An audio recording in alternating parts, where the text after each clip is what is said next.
লগতিম আবৰুহি হাৰে বাতি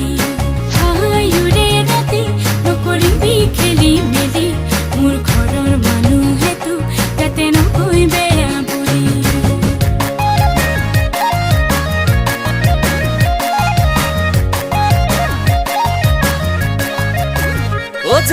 জাননে এটি কথা তোক লৈ লিখিছো কবিতা মই ভাবিছো এবেলি সাজিম ঘৰ এখনি তোক লৈ বহু আশা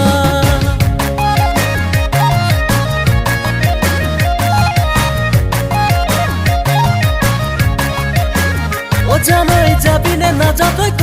জানই নাযাওঁ বুলি নকবি মই এবেলা এমুঠি খুৱাব পাৰিলে কথা দিলো আজি এবেলি যাম ডাঙৰ দি লৈ যাম এবেলি খামে